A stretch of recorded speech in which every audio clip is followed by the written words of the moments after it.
We all have a story to tell. Some are just beginning, others have been unfolding for years.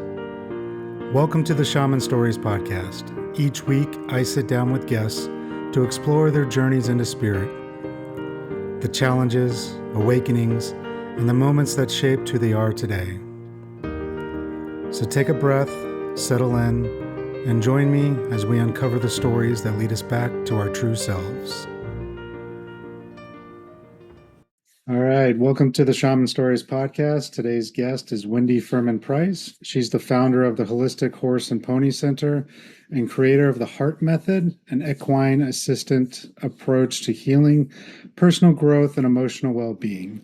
With more than 30 years of experience working with horses and people, Wendy has helped individuals discover how horses can act as powerful mirrors, revealing unconscious patterns, building confidence, and supporting deep transformation. Through her work, she has helped people navigate trauma, anxiety, addiction, relationship challenges, and personal growth by reconnecting with themselves through the wisdom of horses. Welcome, Wendy. Welcome, Jeremy. Thank you for asking me to be on. And just, we talked about this a minute ago, but did I miss anything in the bio that you might want to add? You're also an author. I didn't mention that as well. So we'll get into that. Yeah. All right. So before we talk about the work you do now with horses and how you're helping people, what was your own healing journey that actually led you into this work? I guess that started with my childhood sweetheart. He wasn't very tall. He was very dark and he was very handsome.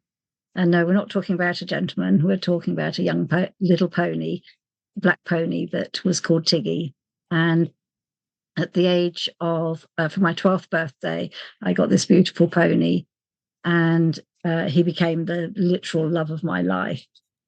About 6 months in, roughly, when I'd really obviously had created a massive bond with him, my mum was having difficulties with her new partner who had bought the pony, and told me he would have to go back because we couldn't afford him, because she was going to split up with him.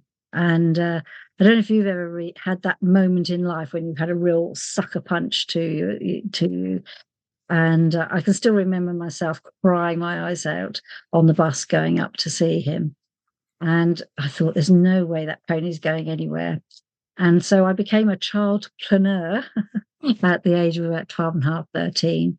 And I did whatever I could to help that pony stay in with me. And so I used to do my paper round on him. I'd give rides around the streets of Gosport, 3 decimal, 4 and 6 an hour that was. And then I worked in cafes and just anything and everything. By the time I was 14, I was already a workaholic. I did, silly hours and falling asleep in school.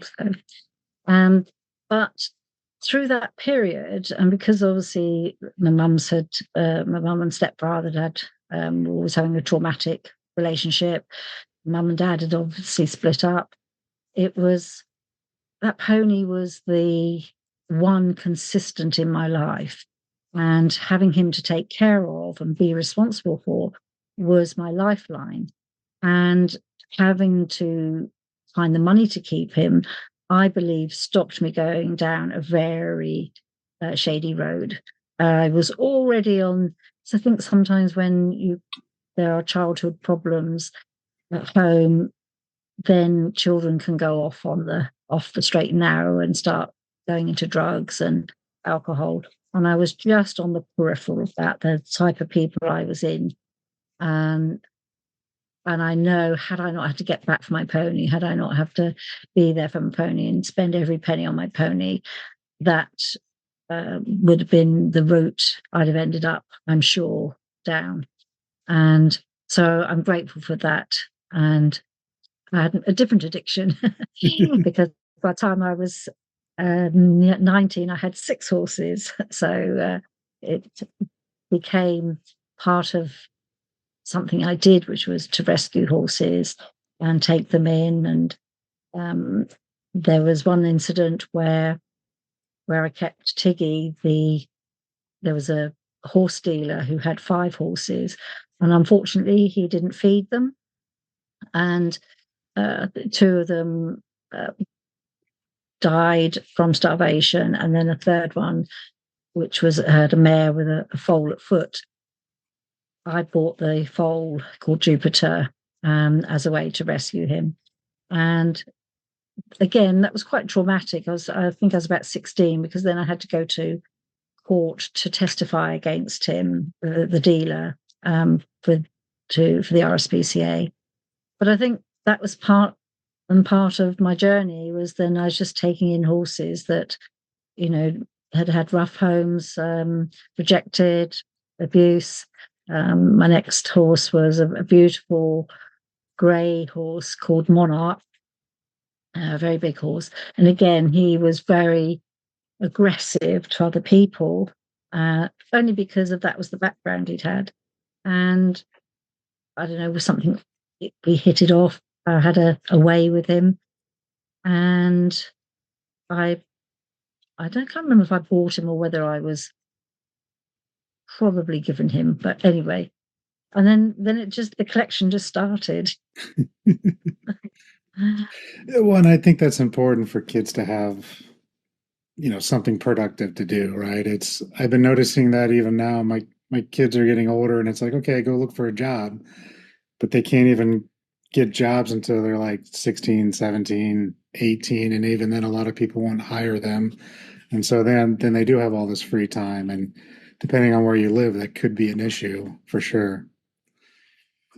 And Absolutely. I feel really blessed that I lived in an era that the health and safety and the child working laws, they might have been existed, but people, well, I was my own boss, so nobody told me what hours I could or couldn't work. So and how did your parents handle that? So I mean, they just have their daughter just going out collecting horses. I mean, did you have a space for them? Were you renting out like a barn for them to go into? Like, um there was so when I had my very first pony, Tiggy, we I was inspired by a neighbour of mine who had kept her horse in the garage, and I thought, oh, you keep a pony in a garage, do you? And no, I thought, oh, I've got a shed in the garden.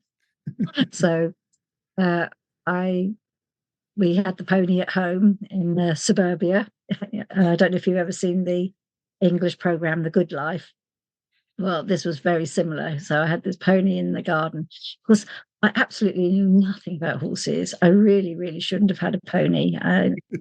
And about 5:30 in the morning, so he'd obviously be really hungry, and went raiding. He'd jump over the garden fences, because they weren't very big, and start raiding the neighbours' dustbins. And we'd get this frantic banging on the door at 5:30 in the morning, come and get your bleep, bleep, bleep horse.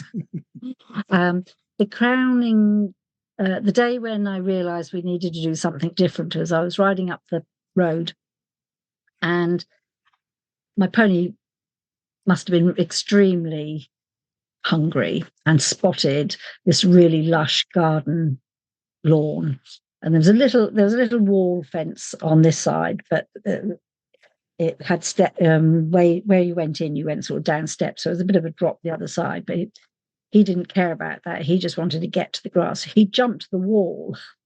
And I still have this memory, this indelible memory of me looking up at this wall and what happened there?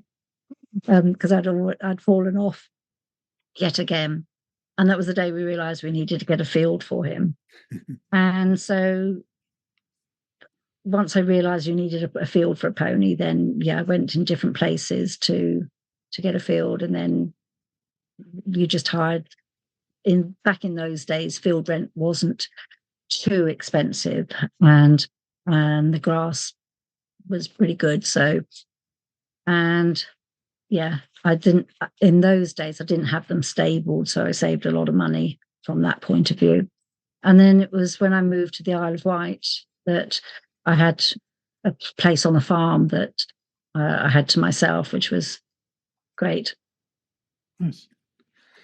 And so I wanted to get into the heart method. What is that and what's the approach to use that? Is that strictly for the horses themselves, or is that really for the people and the horses combined? A little bit of a mixture. It might be helpful to go back a bit Sure. to how it came about. And first of all, the heart method is basically using the heart values of harmony, empathy, accountability, respect, and truth. And so we use that as the sort of core way of coaching and helping people move through. But to go back a few years to understand how it evolved. So the journey from having the 6 horses led me to eventually get to London. And I, as a part-time, well, actually, and I think I went full-time, I was a full-time croupier where I worked at night in a casino so that I could play with the horses through the day. But when I moved to London, we couldn't afford somewhere to live and keep the horses. So I decided we all needed to live together. And so I lived in a stable with the horses. We had a little small place where about 5 acres and 5 stables. So the horses were able to go in and out of the stables, and I had my own place and literally had a bed of straw from as my bed and as a sleeping bag. And I loved it. I actually really loved living with the horses, and I never considered myself homeless because I thought, oh, God, I've got a roof over my head, I've got a stable on with my horses, and then I'd go down the local leisure centre and clean up, ready for being poshed up at night, all a bit of a bolly girl. And anyway, along that journey, the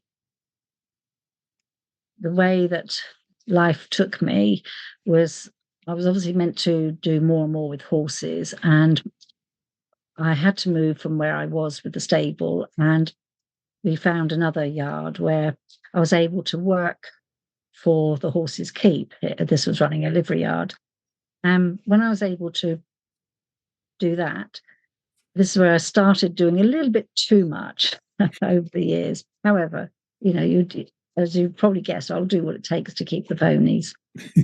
And then my path sort of led on to a couple of places doing this. And we came to somewhere, my first official riding school called Pound Farm in Surrey.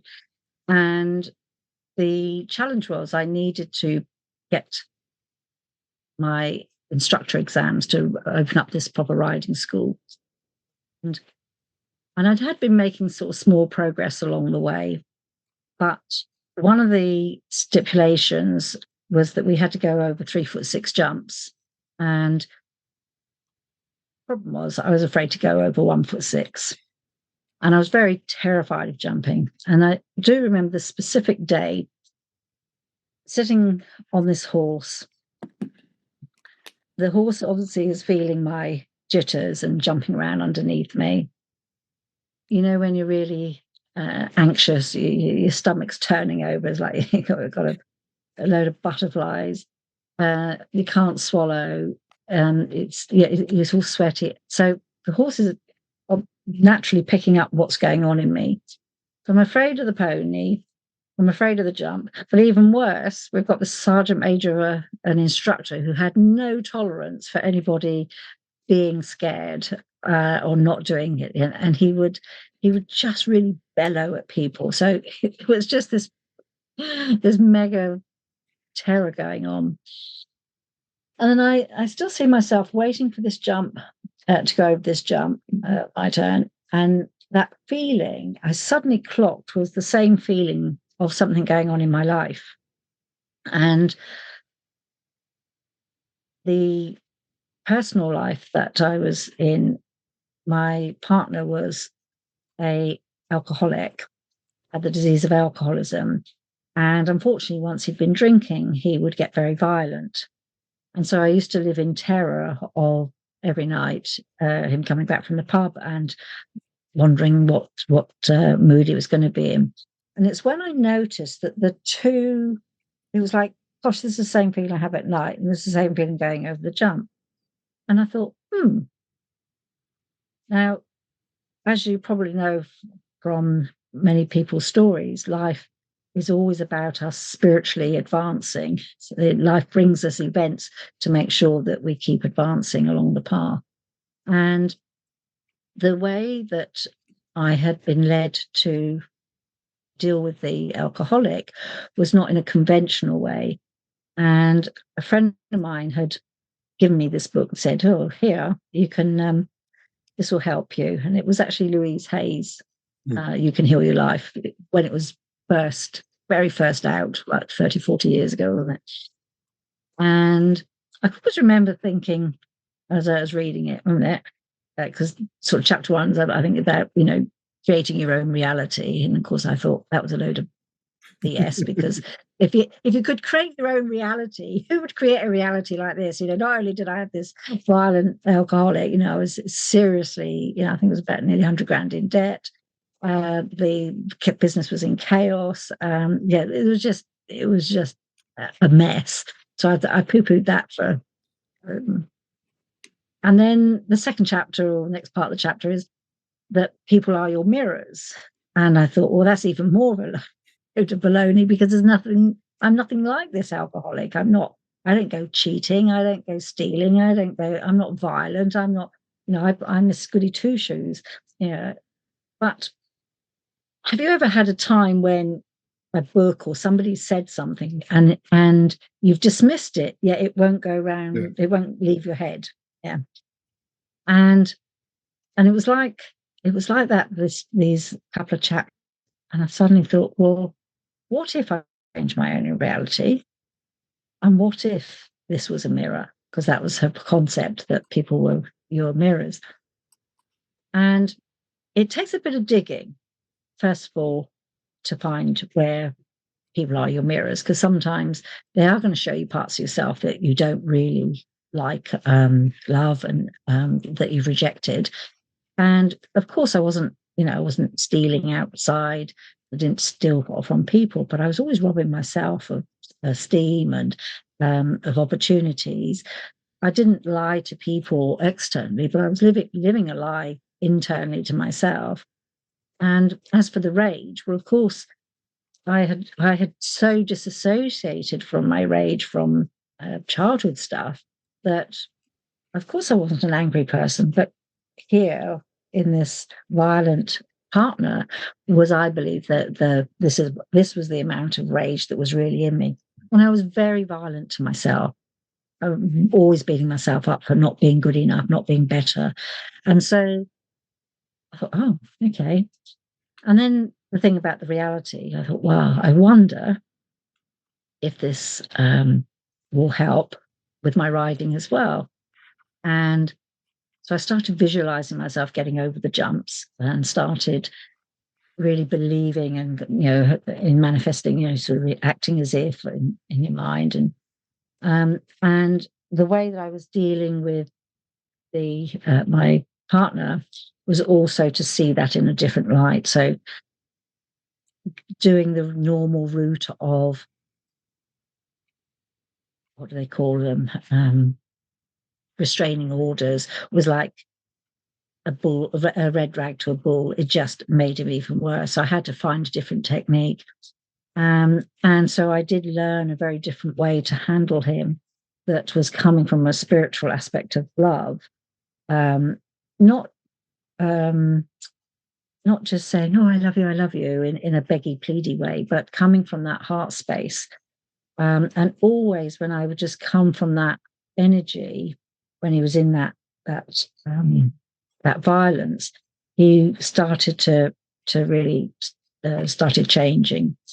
And so when I realized that things were starting to happen differently on the outside, I was really determined this was going to try and help my riding, because I needed to get over that 3'6" jump to pass my exam.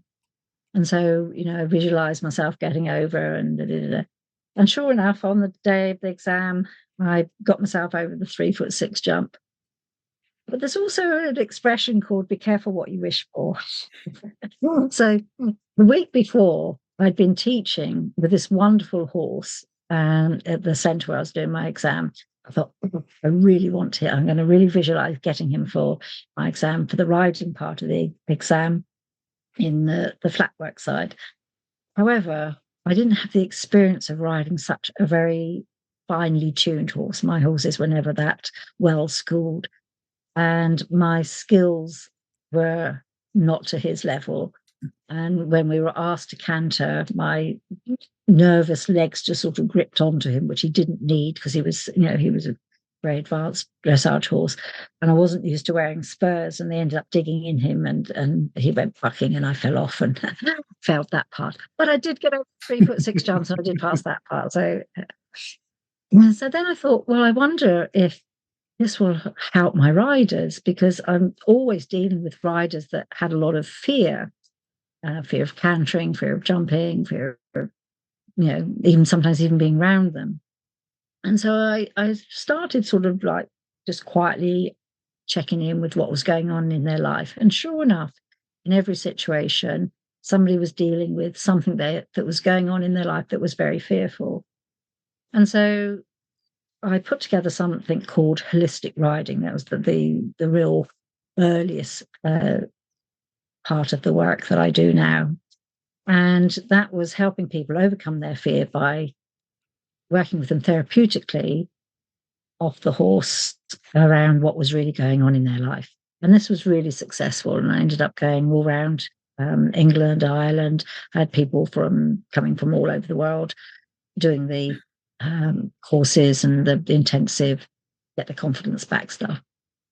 And then we started noticing that people who arrived to overcome their fear of riding, and before they'd even got on the horse would just be holding itself, just being there in their space. And often that would start to release things that people had pent up. I mean, one specific incident I remember, a lady had a very tragic, her son had got killed in a motorbike accident, and she came to us, and the horse Sam, big Shire, very hairy, very, he just stood there.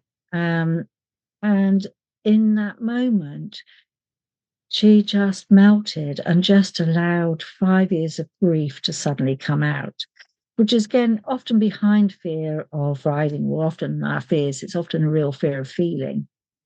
And so we started noticing that we could do the work without them even riding. And then we started working with people's not just fear, but life challenges, relationship problems, career directions.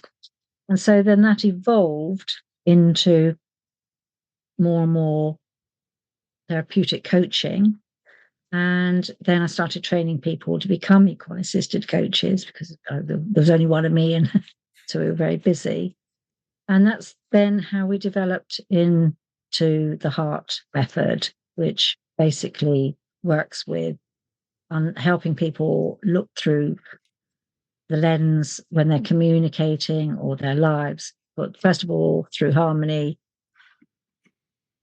not doing things for a quiet life, but being at peace, finding that peace within first, because conflict on the outside means conflict on the inside.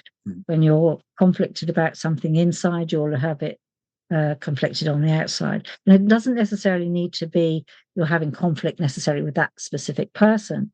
But if you're conflicted about, say your career, then that vibration of conflict will emanate out.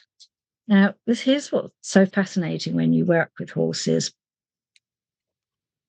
They are prey animals, and they have an energy field around them that is very, very strong in how it picks up what's going on. I mean, we all have that. We can all sense, go into a room and sense energy, But horses need to know where the predators are. They need to know what's happening with the weather. They need to sense the environment, whether they're safe. So they're, as a prey animal, their energy field is more heightened to be able to read energy even finer. And so when we work with horses, the horses are able to pick up that sense of when we're conflicted. Now, very often we could be having a session and I don't know, somebody may be talking about work. And if the horses may be loose in the school or maybe they're out in the field, and all of a sudden we may see the horses having a conflict. They'll start squealing and having a little set to. And it's so fascinating how you can then just turn the question to the person with me, and I just say, okay, what's going on? What's your inner conflict going on at the moment? Because energetically, it's created conflict on the outside. And I don't think as humans we realize just how influential our own energy field is having on the environment. And as I say, the horses make this perfect mirror because they're just this authentic reflection. Mm-hmm. And so that helps people find out what's going on. And sometimes they've never even had that question. They didn't realize they were in conflict, but they may be wanting to do X, but think they have to do Y. And often we help through the horses. Maybe there's something in between that's neither X nor Y, because we often get in that life is an either or. Either I have to do this and give up that, or actually, the more we're able to surrender, it's usually a combination of that so that everybody gets their needs met in some way, or the truth can come through. So that's the harmony side. So, and also if you're in arguments with people, it's looking at, well, what's my part in this? Again, not from a blame point of view, but looking at how am I contributing to this? Where am I not at peace? Have I done anything to contribute to this disharmony, whether that's personal disharmony or external? And so it's just getting honest around harmony, because unless you'll start coming from a place of peace to start with, then everything else is going to be difficult. So then we come on to empathy. And often us women particularly are very good at being empathetic to other people. And we're always able to care about other people, but sometimes we don't have that same compassion towards ourselves. And so often what happens when we have to develop that, we will attract somebody who's being hard or who is not being compassionate towards us, because we are needing to develop our own self-empathy. Also, in communication, we need to learn how to empathize with why somebody is behaving the way that they are, and particularly with the work that we do with teenagers, empathy is a really important thing. Not just to go, oh, I totally understand why you're doing that and don't have any boundaries, but unless you're willing to have some understanding, some compassion, then you're always going to be in this sense of separation or this sense of judgment. So empathy is really important, but equally self-compassion is important. Then we go into accountability. Now, often people hear that as blame. We have to learn to be accountable, or, put our hands up when something's gone wrong.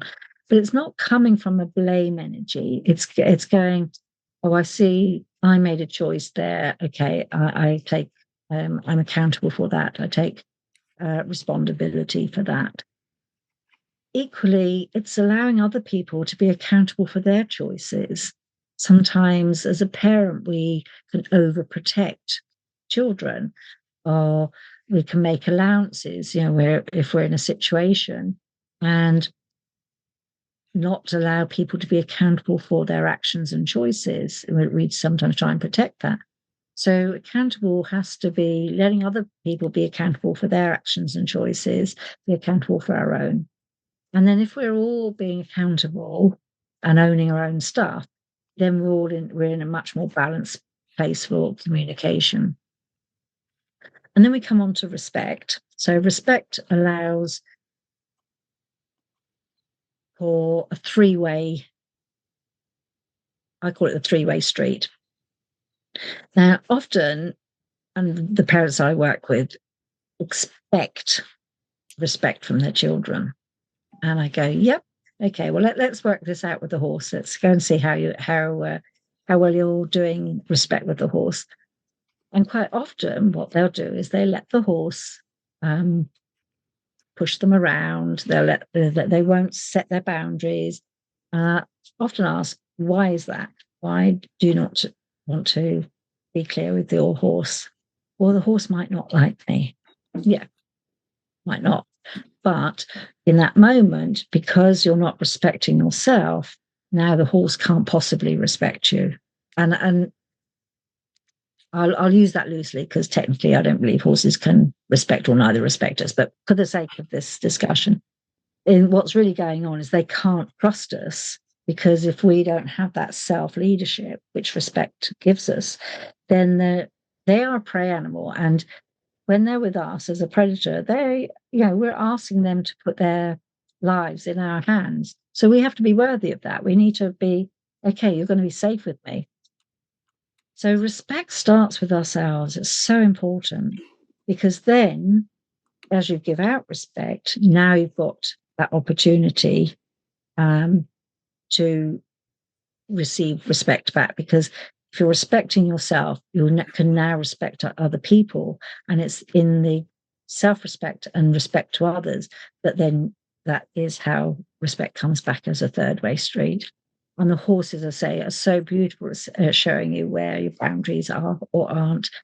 And equally, when they show you where they're not, as soon as you set that clear boundary without agenda, without anger, the horse, you can see immediately change and go, oh, I don't have to make the decisions here. And that's so important for things like children, making sure that you're not keeping going back on your word, because unconsciously it creates a huge level of unsafety. And often that's why they act up even more. And the kinder you are and the more overgiving that you can be, because you're desperate to get your child to like you, hopefully even love you, then you've lost it already. I remember telling one of my friends, I said, if your teenagers are hating you, I said, you're doing a good job. Because she needed to learn how to set boundaries with them, not in a harsh way, but just yes means yes, no means no. And the most important thing about boundaries is that follow through.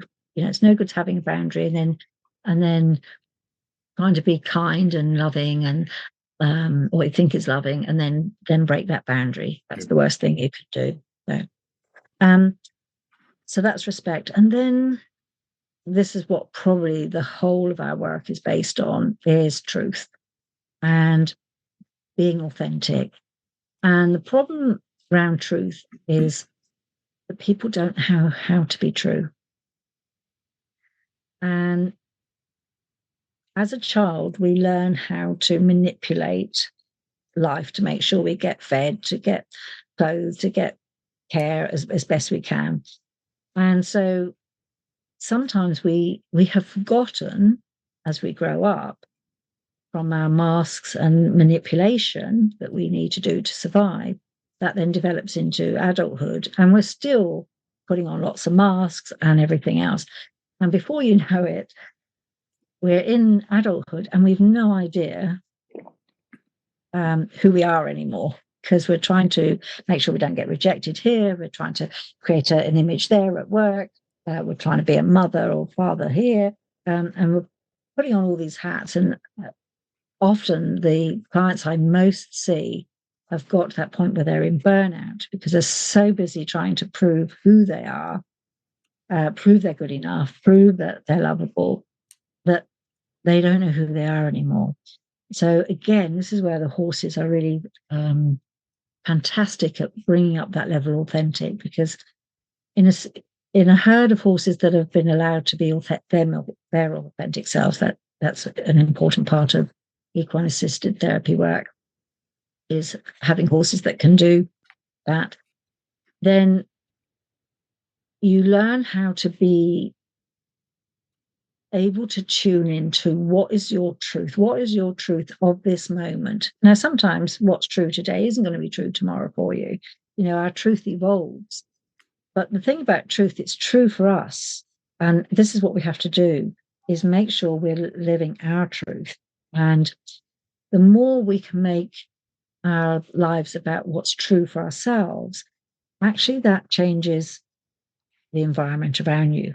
Because if you're not being true to yourself, if you're always making sure other people get their needs met, you're always doing things that you hope are going to help you not get rejected, you become a people pleaser, you're doing everything for everyone else. But what happens when you're saying yes when you mean no, you're unconsciously betraying yourself. And your heart will feel that. Your heart breaks every time you are unable to be true to yourself. It's the ultimate betrayal. And so our motto is, when you make it true for you, you make it true for them, whoever them are. And it doesn't mean to say it won't rock the boat, but eventually it will bring truth to the situation. Because if you're not living your truth, at the end of the day, you're living a lie. I agree. And yeah, all those are good points because, especially accountability, respect, the truth. I mean, a lot of times we start these healing journeys and we'll work on ourselves, but we don't really dig deep enough to look at our own reactions or take accountability. We still want to shift blame onto others. Oh, they did this to me. My parents did this to me when I was 5, and that's what I'm trying to work through right now. But it's, you have to take accountability and respect for yourself. And you made choices based upon the event, right? The trauma happened, but you created a story around it. You were reacting in a certain way. You were still shifting everything because you were doing this, not somebody else. You're not, your parents probably still aren't giving you the same trauma every day. They're reacting to not how you're reacting or vice versa. And yeah, part of that healing journey is not everyone's going to come with you, and you are going to rock the boat, being truthful and standing up for yourself and respecting yourself and being accountable for yourself. Again, it's not making blame. It's, yeah, I did this. I'm sorry. I'm not sorry. I'm setting my boundaries. This is how I need to be now for myself. Insert any excuse at that point here, but you're setting the tone for what you need. And some relationships don't make it through that, and some will come back, some will shift with you. Some relationships are based on that trauma bond that you had in the beginning, and now you're healing it. It's going to end, and that can be hard for people. And then, so with the horses, oh, sorry, good. Yeah, so there's a bit of a an exercise that I do with my clients to help people understand where they've got stuck in the past. And very often what they'll find is things going on for them in this life, current life, are probably mirroring that. But even so, even if they truly want to try and heal the past, then it's taking what current situation is triggering. So usually someone, I don't know, is not respecting you, and that's making you feel X, Y, Z.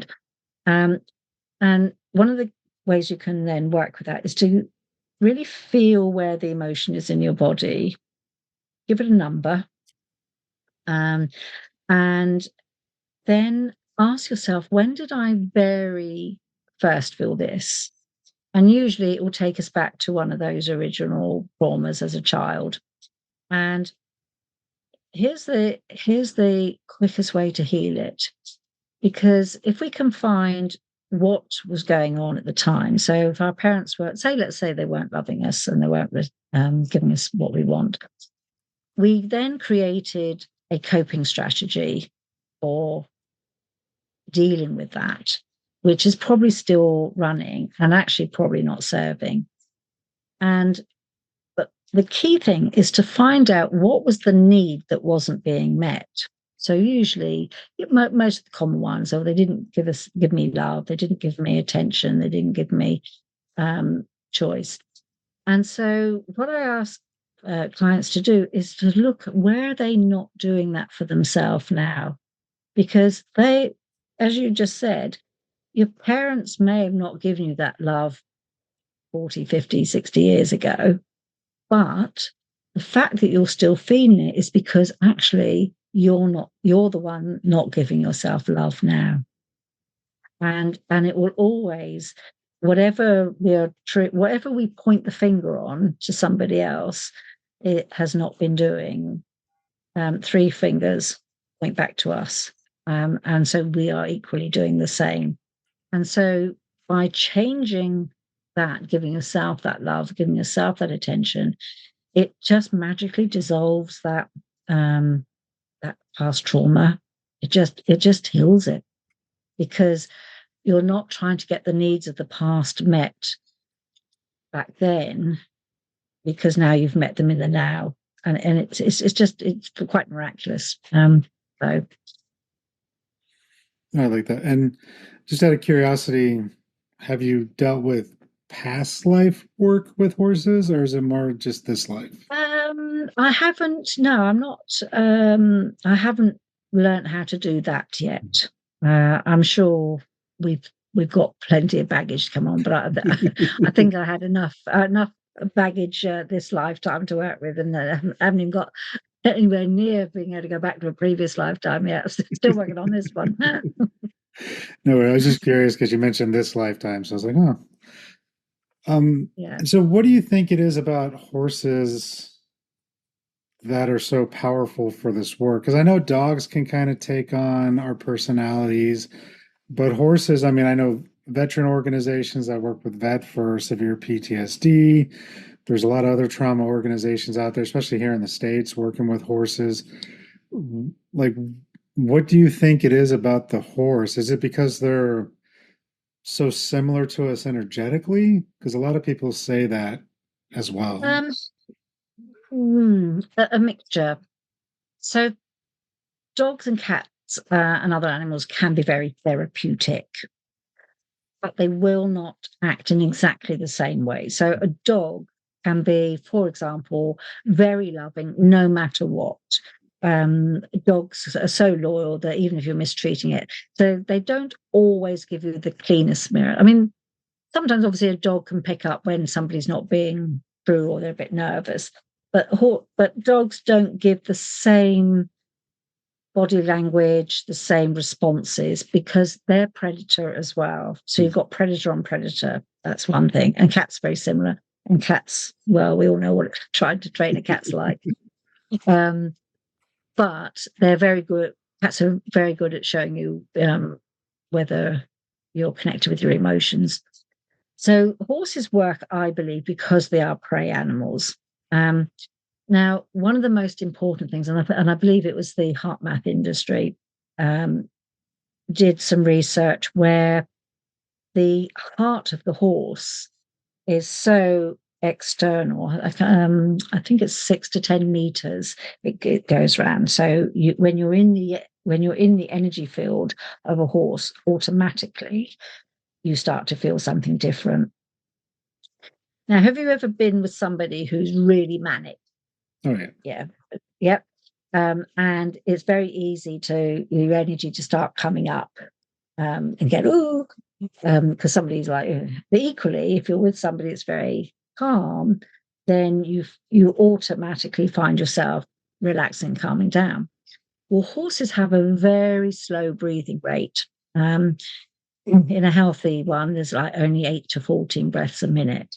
And so when you're in the horse environment, you're automatically being invited to slow your breathing down. It slows your system down. And most people have got hypervigilant nervous systems. They're shot to pieces. We're always on alert. You know, with the spiking it all with coffee and cortisol and screens and scrolls and everything like that. So our nervous system is always on the go, hardly ever switches off in today's society. So again, when you're around the horse, don't let you have it be on your phone. You have to, sorry, that's the wrong word. You can't help but start being in that atmosphere of the horse, which calms you right down. And in being able to bring the nervous system down to a space where you can now think differently, because when you're in hypervigilance, when you're on hyper alert, your brain isn't really thinking properly. And that's why we often make the decisions we make, because we're coming out of brain fog. We're not coming from clarity. And one of my workshops is called Power of the Pause, and it's truly about just being still with the horse and being able to just stop the frenetic activity that us humans get in. We're very, and I hands up here myself, quite frenetic and quite busyaholics. And so allowing yourself to get present with the horse, just that, I think, is the most important thing. Is it really helps to change your nervous system and bring your heart levels down. And obviously your heart to hearts are able to connect, and that in itself is helpful. I think the other reason is horses are really good at, so our energy field is round us, and we, on the whole, most people can't see that energy field around us. But when we've got blocked emotions, when we've got limiting beliefs, everything is carrying a vibration. So if we use Einstein and I can't remember the other scientist, modern one, anyway, and they talk about energy. Everything has a magnetic energy field around it and different vibrations. So when we are carrying limiting beliefs, blocked emotions, that is literally affecting our energy field. And the horses are able to pick that up. So maybe we feel stuck about something. So you'll likely be with a horse that you're asking to go forward, and the horse goes, nope, nope, nope, nope. Because it's inviting you to look at where your energy is stuck. Because when we're stuck in life, literally our energy field is stuck as well. It's not flowing around us. And then when you find the right answer, when you hit upon the clue of what's going on for you, and you start clearing that, you'll find the horse suddenly walks on without you having to do much, or they'll give a lick and chew or a yawn as you release something. And I think that for me, what I find the most powerful is that instant feedback. So we've all been on the workshops, haven't we? We've all been on the positive thinking workshops. Yeah, and we come out, we're all sort of like hyped up. But we never know whether we really have shifted anything inside. We're very good at paying lip service to, yeah, I love and accept myself now. But you say that with a horse, and if you don't feel it, if you haven't really embodied that belief from the energetic level, you can be saying, I love and accept myself all you like, but that horse is going to go anywhere. So you have to learn how to embody the new belief. You have to get into the new vibration of it. And instantly, the horse will show you that. And I think that's what I love about working with the horses. You get that instant feedback. And so now you know when you're speaking, I love and accept myself, what your energy field needs to feel like when you're stating that, because words of themselves aren't enough, because your whole body and life is responding to the vibration you're in. Yes.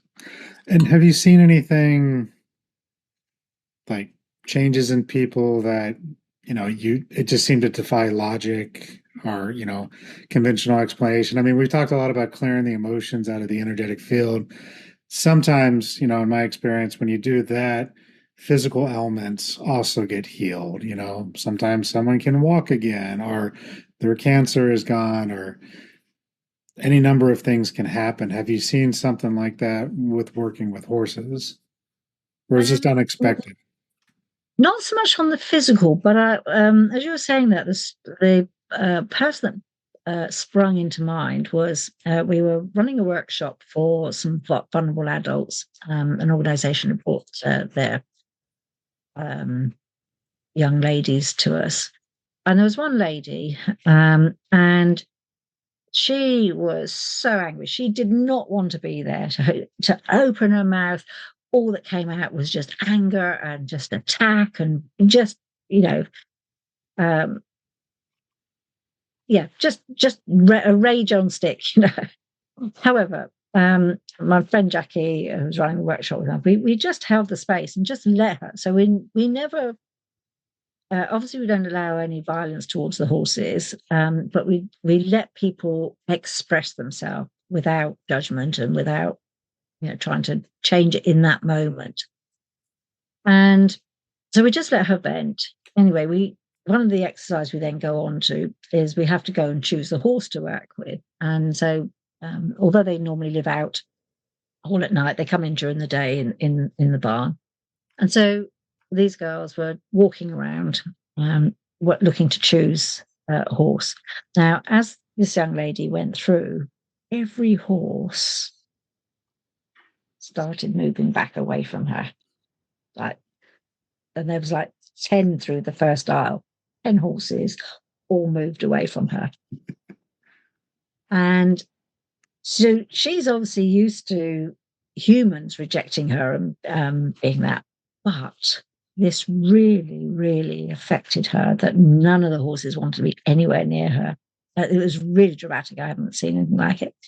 Anyway, so we just went to go up to her and in that she just said, "Oh, I didn't want to do this stupid game and this stupid exercise," and just stormed off. But it obviously really, really got her. Anyway, so she walked around the stable and she what she thought was just the back of the stables, but there was one outdoor stable. The horse called Harry was in, and she didn't realize that she was next to his stable. She just went to the end of the wall where she thought people couldn't see her. And as I went to check on her, she was now crying to herself because I think, as I say, it's one thing to her be rejected by people, but when all of the horses rejected her, that was like, and Harry, his big chestnut horse, leaned forward and he touched her on the cheek with his nose and muzzle. Wow, that was like a magic wand.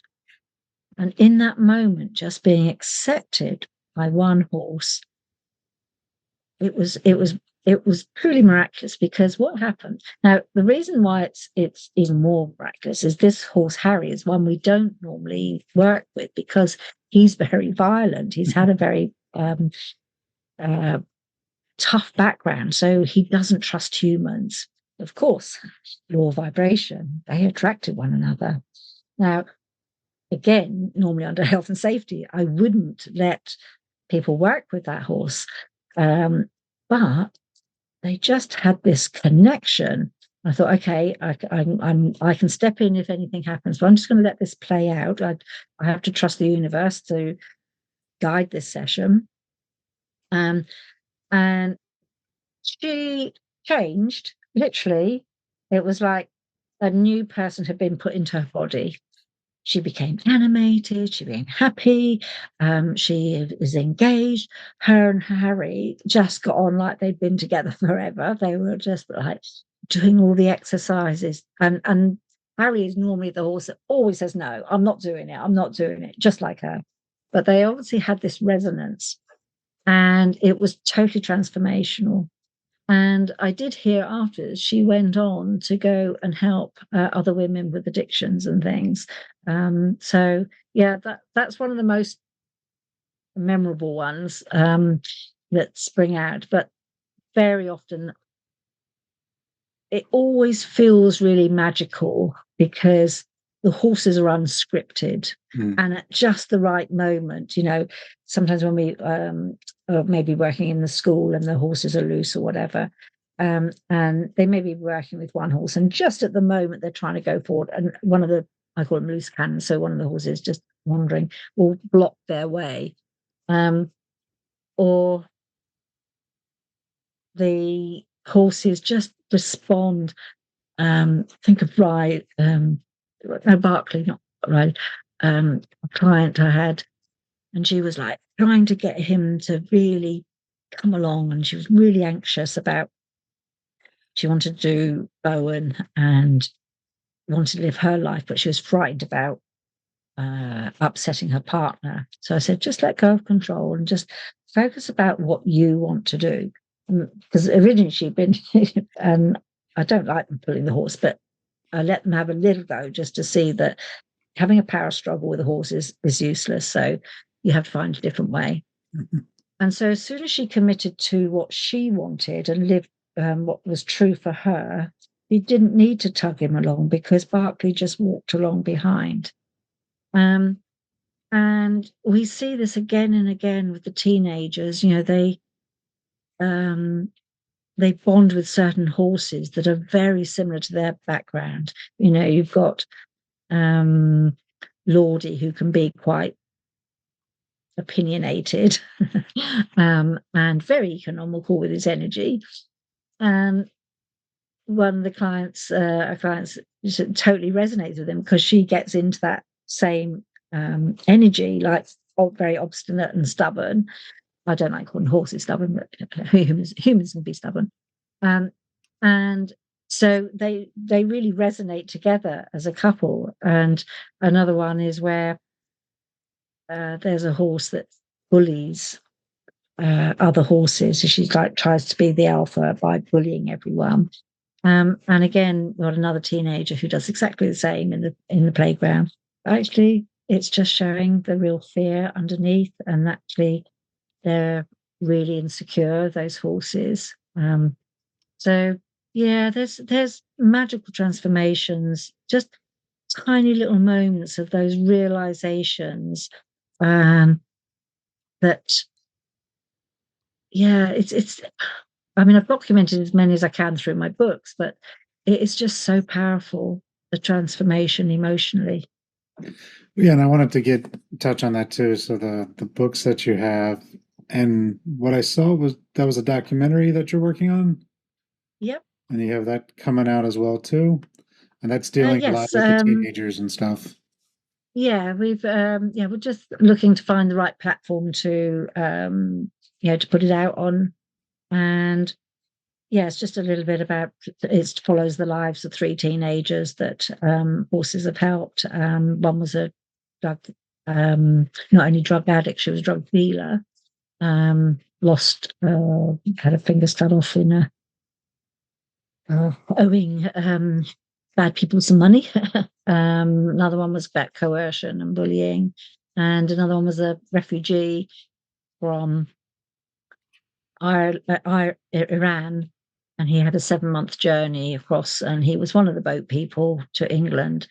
And often immigrants and boat people get quite a lot of bad press, but this kid was only 16 when he had to literally flee for his life from Iran. And the journey he went on for 7 months was horrendous for a 16-year-old. So, but where he was at the point of nearly wanting to just not go on, horses, particularly Daisy, one of the horses called Daisy, was his savior, and actually gave him a reason to come back up. So yeah, just basically how the horses help. Yes. And when do you think you'll find a platform for the documentary? We're just still looking for who to put it with, we could put it on YouTube, but before, we've been advised to just it needs some tweaking because it's a little bit self-promotion-y. But it's to make channel 4 or 5 or the regular ones, will just need a little bit of tweaking. But it's just finding someone who loves the concept and then build on that. It's about 45 minutes at the moment. Nice. And then we've got some shorter ones that we've done around the yard as well. Nice. And then if you want to, let's talk a little bit about the 2 books you have. One just came out, and you've had one out for a little bit, correct? Well, actually, I've got 5. 5? Oh. 5. So the first one was my baby. So every author, has to have their baby book. And I think that's it's going to be the bestseller, but it never really is your first one. But it's just getting it out there. And if everyone asks how long does it take to write a book, it's not very long. It's only probably, if you count the number of hours, it only take a week. However, the procrastination in between and life getting in between, it can actually take about 3 years, as that one did. And so the Heart of Stable Relationships is the one based around my foundation course that I run, my self-mastery foundation course. And it's about how the Healing Power horses can help you. And it's very much about beliefs and the mirroring, our emotions and fears, how to deal with them, how to communicate. And it takes you on a path through to life purpose. There's 12 chapters that will help you along that, and giving illustration of how the horses can help you and mirror back different things. Then came Imperfect as I Am. It's about I'm perfect as I am. And that's breaking free from the prison of perfectionism. And that was born on a plane going to Los Angeles for a workshop. But it was obviously when I was in a period of self-flagellation, of things not being perfect enough, and learning how to be accepting and loving. And so that's slightly less horsey, but more, again, just more ways to help yourself. Then came one of my favorites called 50 Blades of Hay. And that was really good. That's bestseller. And that is based on all the horses at the stables. And the 50 little short stories. And so if you don't like reading, or we don't have much time to read, it's like 5-10 minute read max. It's a lovely little story. But at the end of each story about the horse, or how we give them characters, there is something called pony ponderings, and it's about the story and how that's affected you, and how is that relating to you. So to give an example, Bill was torn between 2 lovers. Now Bill is the George Clooney of the herd, and he was mainly with my mare Rosie most of the time. That was his wife. But every time a new mare come into the field, what would he do? Run off to go and be the ladies' man. And so he was always being torn between, Rosie and another one. And the way that then it's turned around to you is, how do you deal with things? Do you chase are you a shiny object syndrome person? Do you keep chasing after the next new thing instead of committing to what you've got? Are you caught between 2 decisions, that part of you wants to do this and part of you wants to do that? And again, often the real answer is something in between. So we make a fun story, but then you have to look at how that's affecting you. And it's a very emotional roller coaster book. So there's sadness of some horses we've lost. There's fun. There's some crazy stuff the horses do. But it's primarily laughing, and a few Wendy wisdoms and Wendyisms throughout it. And then I came Leading from the Inside Out, which is the truth horses reveal about our performance and people. And that's a little more about the equine-assisted coaching work we do for corporates and leadership days and team building stuff. Because again, the horses are really powerful at showing up dynamics of a team, or where leaders and executives are not being true, how they can get their bottom line better. Just again, whatever's going on from a belief system, the horses are really able to help. So that's a little lead magnet for that.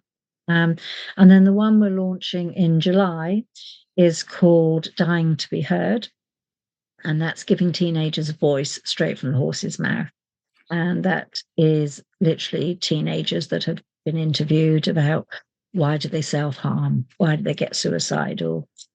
And what's behind the social anxiety, and just helping parents and adults just have a different perspective. So it's not a parenting book, and I don't want parents to think, oh my God, yet another book to tell me I'm doing it wrong. It's not that at all. It's about realizing that sometimes what's going on in a family, everyone's picking up. So to give a classic example, most parents are very busy these days, so, particularly in England, both mum and dad have to work to make ends meet. So rarely do mum and dad have time to sit and process their past and in what's going on for them presently. So they have their children. Now, the thing about emotions get buried alive. So whatever we as adults have not had the time, the energy, the inclination, or the know-how, and even the safety to express those emotions, they're still bubbling away inside. Hence come along some children, pets, finances, things, all of those. It will come out sideways because now that emotion is going to find an outlet. And usually teenagers particularly, it can start earlier. Teenagers particularly, because of all the other stuff going on for them, are very good at siphoning off that emotion. They don't realize they're doing it. So they can be extra explosive, and really behavioral problems. But very seldom is it just their stuff. In the type of things that we've seen, most of the times it's where sometimes there's a bit of stuff going on with parents, they're not quite together. There may be again unhealed trauma in one or both parents, and the child picks that up. And then you'll have one, usually, and particularly if you've got like more than one sibling, often you'll have a sibling that will do the exploding, and then you'll have the sibling that does the imploding. And the imploding are things like, it can be self-harming, it can be anorexia, and usually the imploder is the one that looks very together, and is the good girl or the good boy, the one that doesn't cause any problem. Actually, they're feeling just as much as the teenager that is being very expressive. And then what happens is, because they're the good girl or boy, they don't get as much attention because mum and dad think, oh, they're fine, they're being really good. And then all the energy and attention goes to the one giving the problems. But actually, this one is also desperate for the need of attention, because teenagers particularly have 3 buckets that need filling each day. And one is tension, and it's any attention is better than no attention. Now, if we're on our phones, if we're busy cooking, if we're busy watching telly, we're not being present. Really, attention should be being present with someone, and it doesn't have to be long. It's the quality of that time with somebody rather than the length of it.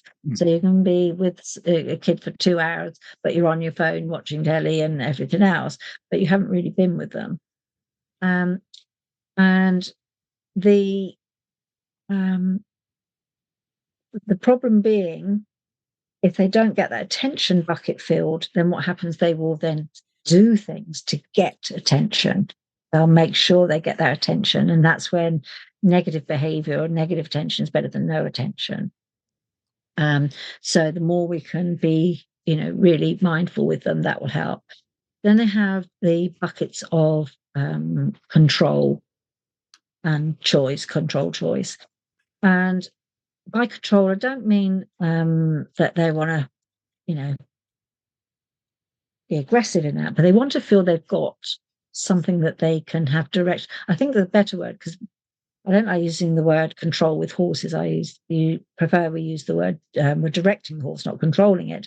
And I think actually, when I was discussing this with someone earlier, I thought actually it's a better word to use, that they need a sense that they've got say in the direction of what's happening in their life. Because, when kids are growing up, they're told what to wear, they're told what school to go to, they're told, at the beginning what they have to read, write, and whatever. And so there's a lot of choice taken away from them. And it's not just then taking away all responsibility where the parent doesn't have any say in it. So, for example, with going to bed, so it's not about, oh, you can go to bed or not go to bed. But if you said you want to go to bed at 8 o'clock or 10 o'clock, now you've given them choice. But you are still saying that you still want them to go to bed. But you've given them a choice around what you need as well. So does that make sense? Oh yeah. I deal with the same thing with my youngest, where it's like, Yeah. I always get told what to do. I'm like, yes, and we give you flexibility, but you still have to do some things around the house. Like, that's just what it is. Absolutely. Yeah. So it's not about letting children just run riot. That's really important that they have boundaries. But they do have a say in it along the way with that choice. Otherwise, and particularly if they feel out of control with what's going on in their life, so maybe they feel with the teenagers we see here, they're often coming from challenging, their parents are maybe going through breakups or stuff going on, and it's something they haven't got any control over, or they're in a school or an environment where, again, they haven't got a say in how they're being educated, so they feel out of control. So the problem being, when they feel out of control and have no control there, that's when they start controlling things, doing things that they can control. So not eating, overeating, harming, self-harming, all of those, because now they feel they've got that control. Mhm. So, and the other one is unconditional love and acceptance. And that means that we give that love regardless of whether or not they got the A pluses and the or they're being a model child. And it's learning to love the good and the bad and the ugly, which we think we do, but sometimes we don't realize in our behaviors and our responses to some of those stuff that we're actually unconsciously saying, when you behave like that, you're not lovable. And we don't mean to say that, but sometimes our action accidentally gives off that message. Mhm. So learning how to give unconditional love and acceptance. And all of those things, coming back to the horses, is what the horses are able to give. They're able to give that teenager or whoever comes the ability to have choice and direction, the ability to be present with them, and the horse to be present with them as well. And also that unconditional love and acceptance. And quite often, horses are the first thing that they get to feel, having that just total acceptance of who they are. Especially when in this day and age, we seem to have a label for everything, don't we? We've always got this syndrome, that syndrome, or whatever. Whereas the horse doesn't give a toss what syndrome you've got; it just sees you as you are. And this is, I think, what we, as coaches here, are good at doing, is that we see beyond the labels. We just meet them as the way the horses do as well. Nice. And I think that's important because I understand the need to try to label everything because we want to be able to fit things into a bucket to be able to understand them better. But a lot of times by having those labels, we're getting stuck in those labels now. We're identifying with those labels. We're not moving on from them. It's just, oh, this is what I am, and I'll never be anything else because this is what they tell me, because it's a a brain issue or a neurodivergent thing, or I'm wired differently now, and so I'll never be able to overcome this because I have this label. And that's just not true. It's how can you use that label or that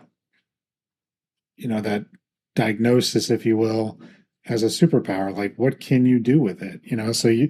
So you have ADHD. Cool. Yeah, that can limit you in some areas in life, but if you use it the right way, you can have a lot of, superpowers from it. You can focus on things differently. You might be able to understand things differently. It doesn't need to hold you back. So I Mm. really hate labels just for that too. Like growing up with my kids, oh, you should get your kids tested for all these things just so we know where to place them, just in case they have something. I'm like, no, we're good. Like, Yeah. we don't need to. Well, it's not. They're not that serious. Where we're going to need some special form from a doctor to take them to school. Like, I'm not concerned with this. Like, the labels to me are just labels, and I really don't like labels. Yeah, oh, that's great. Yeah, unfortunately, they'd start wearing them like a badge. Yeah. And whilst it can give them some relief and some understanding of what's going on, I believe it then just limits them because then they think they are that.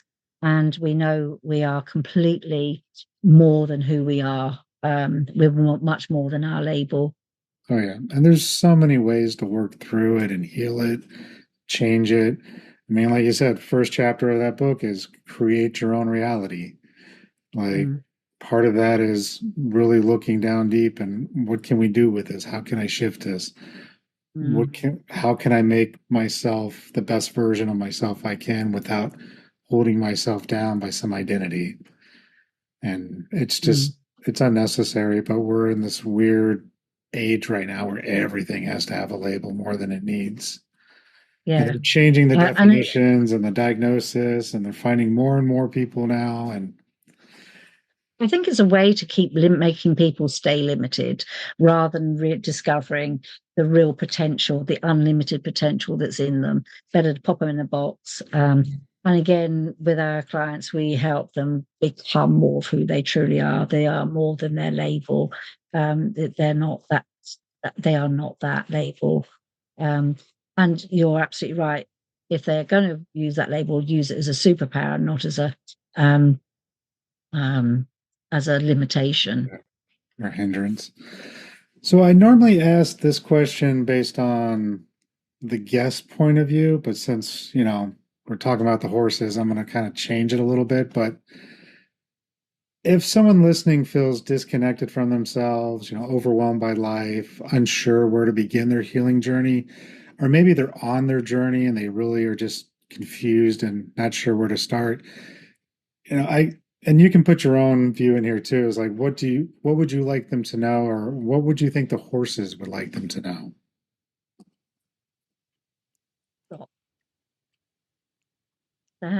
Come and stand still for a moment and stop running from yourself and trying to seek answers and come and just be. Come and just be for a moment. Just come and just stand next to a horse. Let yourself absorb into the heart breathing. And the the thing is, we can often get so caught up, and I speak for myself here, in this endless journey of trying to seek everything from outside of us, when actually the real answers are from within. And this is what the horses and the way that we coach is really designed to do, is to help you recognize what's already in there. You are your own guru. You do have the answers. Now, the thing where the horses and coaches can come in is to give you a shortcut to help probe the question that you wouldn't ask yourself or you wouldn't be so keen on. Um, and by allowing yourself to be supported in your growth, and rather than calling it now spiritual seeking, I think it's a more spiritual advancement of um, experiencing more of who we are.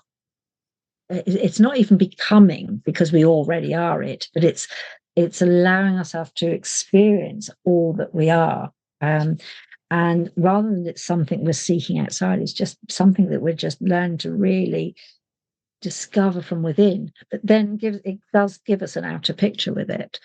So the first thing I would say is come and just, and if you haven't got a horse, then just get into that stillness with yourself for a moment.